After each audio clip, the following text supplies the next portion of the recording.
Bharti sponsored फितनतुल खवारिज ਇਹ ਉਹੀ ਲੋਕ ਨੇ ਜਿਹੜੇ ਇਸਲਾਮ ਦੇ ਨਾਮ ਤੇ ਦਹਿਸ਼ਤਗਰਦੀ ਕਰਦੇ ਨੇ ਲੇਕਿਨ ਹਕੀਕਤ ਦੇ ਵਿੱਚ ਇਹਨਾਂ ਦਾ ਦੀਨ ਨਾਲ दूर तक कोई ताल्लुक नहीं है। ये सब कुछ जड़ा ना एक मुनज़्ज़म मनसूबाबंदी के तहत हो रहा है, कोई मुकामी मसला नहीं है। ये भारत का फितना है जिहड़ा पाकिस्तान को कमजोर करने वास्ते रचाया गया है। हुण सवाल इत्थे ये है कि भारत आखिर ऐसा करता क्यों है? जवाब साफ है जनाब, मोदी सरकार का असल एजेंडा ही यह है कि पाकिस्तान नूं दुनिया दे विच दहशतगर्द रियासत साबित किया जाए। सो जनाब मोदी साहब कन्नां दीयां खिड़कियां खोल के सुन लो, ये हुण चालां हो गईयां पुराणियां, हुण कोई नवीं खेड साडे नाल, कोई नवीं चाल चल। हुण पाकिस्तान दी फौज ते एजेंसियां पहले तो ज्यादा मुतहद ने। अगला निशाना मोदी सरकार दा सिख बरादरी दे उत्ते। भारत दे विच सिखां दे खिलाफ क्रैकडाउन, इस तो अलावा जिहड़े भारत दे सिख रहनुमा ने उन्हां दा कतलेआम भी पूरी दुनिया देखदी पई है। ये पूरा साल मैं पहले भी कई व्लॉग च कह चुकी हां कि ये साल भारत वास्ते जलालत वाला साल रहा। ये जंगां सिर्फ बंदूकां दी नहीं हुंदियां, जंगां बयानीए दियां भी हुंदियां ने। बिस्मिल्लाहिर्रहमानिर्रहीम, अस्सलाम वालेकुम नाज़रीन, तुसीं देख रहे हो 360 डिजिटल पंजाबी और मैं हाँ तुहाडी मेज़बान शुमाइला नियाज़। अज एक बड़ा अहम मैं ये व्लॉग करना है और मोदी दे नैटवर्क्स हैशटैग जिहड़ा मोदी है, भारती सरकार जिहड़ी वो किस तरह पाकिस्तान दे विच दहशतगर्दी फैलांदी है और किस तरह साडे मज़हब नूं इस्तेमाल करदी है कि पाकिस्तानी जिहड़े ने ये मुसलमान ने और दीन नूं इस्तेमाल करते हुए पाकिस्तान दे विच दहशतगर्दी करना और दुनिया नूं ये पैगाम देना कि पाकिस्तानी दहशतगर्द ने, क्योंकि साडा दीन जिहड़ा ना वो इस्लाम है। जनाब अज दा व्लॉग शुरू करते हैं। अज मैं तुहानूं वो कहानी सुनाण लगी हाँ जिन्हों जानना हर पाकिस्तानी वास्ते बहुत जरूरी है।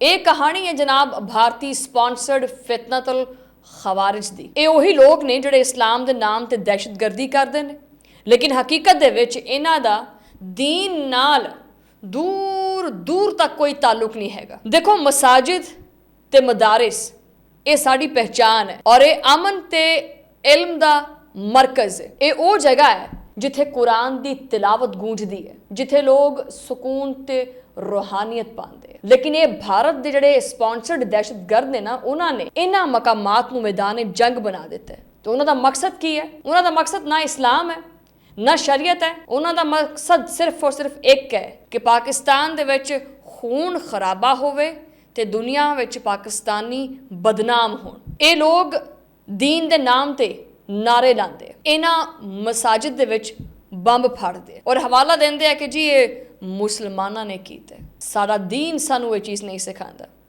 ना साडे नबी सल्लल्लाहु अलैहि वसल्लम ने सानू ये चीज़ सिखाई है। असी कदी मदरसिਆਂ ਨੂੰ जंग ਦਾ मरकज़ नहीं बनाया। ये लोग दीन दे मनन वाले नहीं हैगे ਜਿਹੜੇ दहशतगर्दी करते। ये वो मुसलमान बने फिरदे है ਜਿਹੜੇ भारत के पे रोल ते चलते है। जनाब जरा पिछे कुछ चंद साल पहले के वाकया जिहड़े ने वो याद करो।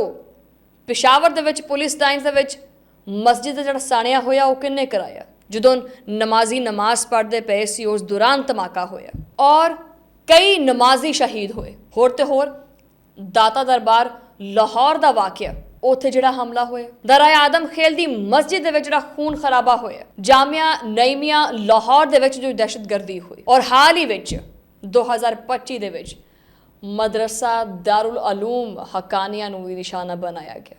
ये सब कुछ जिहड़ा ना एक मुनज़्ज़म मनसूबाबंदी के तहत होया। ये कोई मुकामी मसला नहीं है, ये भारत का फितना है जिहड़ा पाकिस्तान को कमजोर करने वास्ते रचाया गया। हुण सवाल इत्थे ये है कि भारत आखिर ऐसा करता क्यों है? जवाब साफ है जनाब, मोदी सरकार का असल एजेंडा ही यह है कि पाकिस्तान नूं दुनिया दे विच दहशतगर्द रियासत साबित किया जाए। उहदा मकसद है कि पाकिस्तान नूं आलमी सतह के उत्ते तनहा किया जाए, साड़ी मैशियत नूं नुकसान पहुँचाया जाए, साडे नौजवानों नूं गुमराह किया जाए ताकि मुल्क के अंदर इंतशार फैले।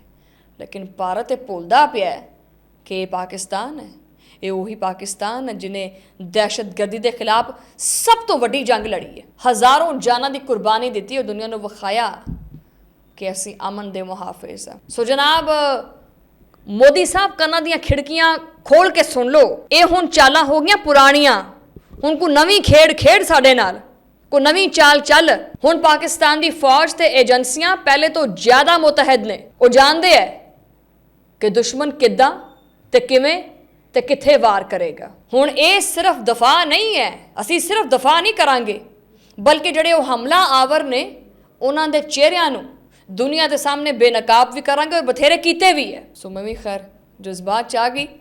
ਇਹ ਵਕਤ ਜਜ਼ਬਾਤੀ ਹੋਣ ਦਾ ਨਹੀਂ ਹੈ ਬਲਕਿ ਮੁਤਹਿਦ ਹੋਣ ਦਾ ਹੈ। ਇਹ ਵਕਤ ਹੈ ਕਿ ਅਸੀਂ ਆਪਣੇ ਜਿਹੜੀਆਂ ਸਾਡੀਆਂ ਮਸਜਿਦਾਂ ਨੇ, ਜਿਹੜੇ ਸਾਡੇ ਮਦਰਸੇ ਨੇ, ਉਹਨਾਂ ਦੀ ਹਿਫਾਜ਼ਤ ਕਰੀਏ ਔਰ ਆਪਣੀ ਹਕੂਮਤ ਦੇ, ਆਪਣੇ ਇਦਾਰਿਆਂ ਦੇ ਨਾਲ ਖੜੇ ਹੋਈਏ ਤਾਂ ਕਿ ਕੋਈ ਵੀ ਮੁਕੱਦਸ ਮੁਕਾਮ ਨੂੰ ਦਹਿਸ਼ਤਗਰਦੀ ਵਾਸਤੇ ਇਸਤੇਮਾਲ ਨਾ ਕਰ ਸਕੇ। ਸਿਰਫ ਮੁਸਲਮਾਨਾਂ ਦਾ ਮਸਲਾ ਨਹੀਂ ਹੈ ਬਲਕਿ ਪਾਕਿਸਤਾਨ ਦੇ ਹਰ ਸ਼ਹਿਰੀ ਦਾ ਮਸਲਾ ਹੈ। ਤੇ ਹੁਣ ਅਗਲਾ ਮਸਲਾ ਕੀ?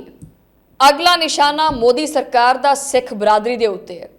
ਜੀ ਹਾਂ, ਭਾਰਤ ਦੇ ਵਿੱਚ ਸਿੱਖਾਂ ਦੇ ਖਿਲਾਫ ਕ੍ਰੈਕਡਾਊਨ, ਇਸ ਤੋਂ ਇਲਾਵਾ ਜਿਹੜੇ ਭਾਰਤ ਦੇ ਸਿੱਖ ਰਹਿਨੁਮਾ ਨੇ ਉਹਨਾਂ ਦਾ ਕਤਲੇਆਮ ਵੀ ਪੂਰੀ ਦੁਨੀਆ ਦੇਖਦੀ ਪਈ ਹੈ। ਪਾਕਿਸਤਾਨ ਦੇ तमाम ਜਿਹੜੇ ਮਜ਼ਾਹਿਬ ਨੇ ਉਹਨਾਂ ਨੂੰ ਆਪਣੇ ਮੁਕੱਦਸ ਮਕਾਮਾਤ ਦੀ ਹਿਫਾਜ਼ਤ ਕਰਨੀ ਚਾਹੀਦੀ ਹੈ ਤਾਂ ਕਿ ਦੁਨੀਆ ਨੂੰ ਇਹ ਦੱਸ ਸਕੀਏ ਕਿ ਅਸੀਂ ਅਮਨ ਦੇ ਅਲੰਬਰਦਾਰ ਹਾਂ। ਔਰ ਹਾਂ, ਮੋਦੀ ਨੂੰ ਅਸੀਂ ਇਹੀ ਜਵਾਬ ਦੇਵਾਂਗੇ ਜੋ ਅਸੀਂ ਉਹਦੇ ਰਾਫੇਲ ਦੇ ਨਾਲ ਕੀਤਾ।